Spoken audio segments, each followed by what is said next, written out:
La honte de faire un burn-out, c'est quelque chose qui est hyper présent. La honte d'être tombé, de pas avoir tenu plus longtemps, de pourquoi est-ce que mes collègues, eux, peuvent continuer et moi pas, pourquoi est-ce qu'ils y arrivent et moi pas. Je sais ce que c'est de ressentir cette honte de ne pas y être arrivé. Cette honte de j'ai pas tenu et de pas oser le dire. Parce qu'il y a beaucoup de gens qui ne comprennent pas ce que c'est le burn-out, qui ne comprennent pas le système qu'il y a derrière. Et il y a beaucoup de gens qui osent pas dire je suis en arrêt à cause d'un burn-out, mais qui vont plutôt dire simplement: «Je suis en vacances» ou en congé ou voilà, parce que, ben, c'est quelque chose qui se voit pas.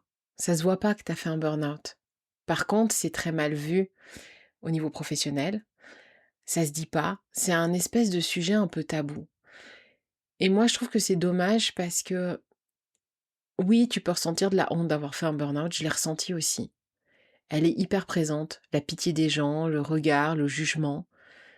Tous ces moments qui sont hyper désagréables au moment où tu dis: «Bah non, je suis en arrêt parce que j'ai fait un burn-out», les gens ils te regardent, l'air de dire, «Ah tu pas réussi, t'as pas tenu le coup, tu pas assez doué, t'as pas fait assez, c'est de ta faute».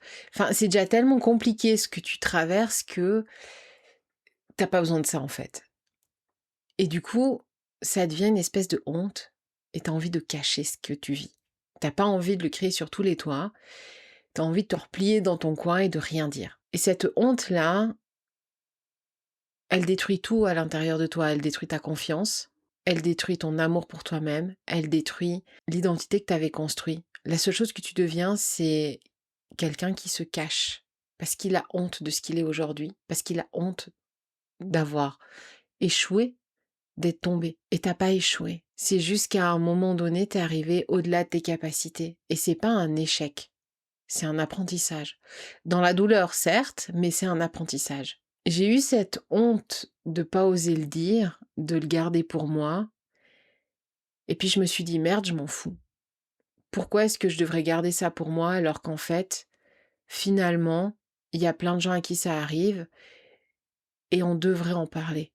Parce que ça devient un problème de société, parce que c'est quelque chose qui est de plus en plus courant et que ça devrait être divulgué et qu'on devrait en parler ouvertement. Pas de la prévention uniquement, mais de ce qu'on vit quand on se retrouve dans cet état-là. Parce que c'est là où les choses, elles changent aussi et où on peut changer les mentalités. Tu vois, quand tu te retrouves en burn-out, c'est un peu comme si tu étais à fond pendant des siècles sur l'autoroute en Allemagne où il y a pas de limitation, à 200 kilomètres/h, tu roules, tu roules, tu roules, tu roules et en fait, à un moment donné, bah, tu as besoin de t'arrêter. Il faut faire le plein, il faut faire un petit casse-croûte, manger quelque chose et en fait, là, c'est juste que tu te retrouves sur une aire de repos. C'est pas un échec, tu reviens pas au début de ta route, tu es juste en pause et c'est OK. Et c'est OK de prendre ce temps-là pour toi parce que tu en as besoin, parce que tu as tiré sur la corde, parce que tu as été effectivement plus loin que ce que tu pouvais, que ton corps t'a dit stop, que ton système s'est effondré pour te protéger, mais il y a pas à avoir honte de ça. Ça montre une grande force, une grande, conscience professionnelle, une grande intelligence, une grande envie et aussi une force de caractère énorme. Parce que si tu as tenu jusqu'à ce que ton corps te protège et s'effondre, c'est que tu es pas faible ou fragile et il y a pas à avoir honte de ça.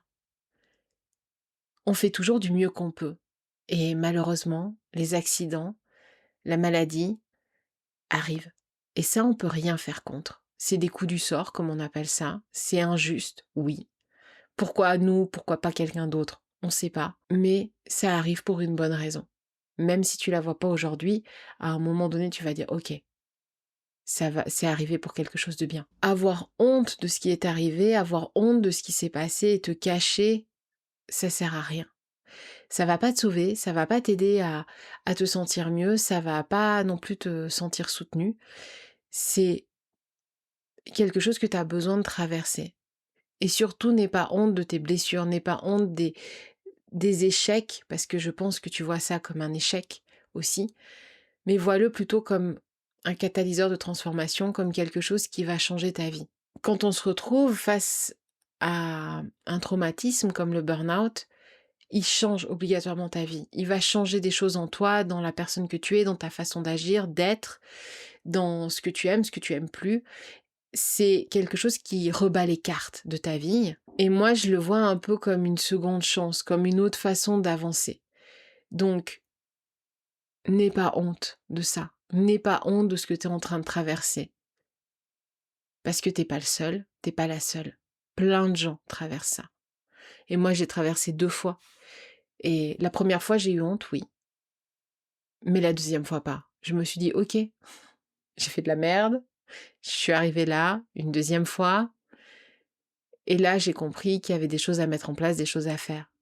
Et c'est pas grave, il m'a fallu 2 fois, c'est comme ça. Peut-être que toi, ben, cette fois-là te suffira. C'est pas une fin en soi de faire un burn-out, c'est pas ta vie n'est pas terminée. Oui, c'est un moment difficile, c'est un moment douloureux, mais ta vie n'est pas terminée, tu vas pouvoir construire autre chose derrière. Alors lèche tes plaies, enlève la cape de la honte, tiens-toi fier. Parce que tu as tenu jusque-là, parce que tu as osé demander de l'aide, parce que tu as osé aller voir ton médecin, parce que tu as écouté enfin ton corps, parce que tu t'es permis de lâcher, parce que tu t'es permis de te dire mais en fait, je peux plus, parce que tu t'es écouté simplement. Et finalement, le burn-out, au-delà du traumatisme que c'est un magnifique acte d'amour que le corps a pour nous. C'est un acte de sauvetage. Donc n'aie pas honte de ça. Sens-toi fier et reconnaissant et aie de la gratitude pour tout ce que tu as traversé, pour toute la force dont tu as fait preuve. Et si tu sens que tu as besoin d'être accompagné pour te libérer de la honte, pour pouvoir voir un peu plus clair dans ce que tu es en train de vivre, dans ce que tu es en train de traverser, je propose des accompagnements pour ça, tu trouveras les liens en bio de différentes façons. Et être accompagné par quelqu'un qui a déjà fait un burn-out, même 2, c'est aussi plus facile parce que tu parles à quelqu'un qui comprend. Je remplace pas un médecin, je remplace pas les traitements médicamenteux, mais je peux être un soutien supplémentaire. Donc si jamais ça te dit, n'hésite pas à me contacter ou à cliquer sur le lien en bio.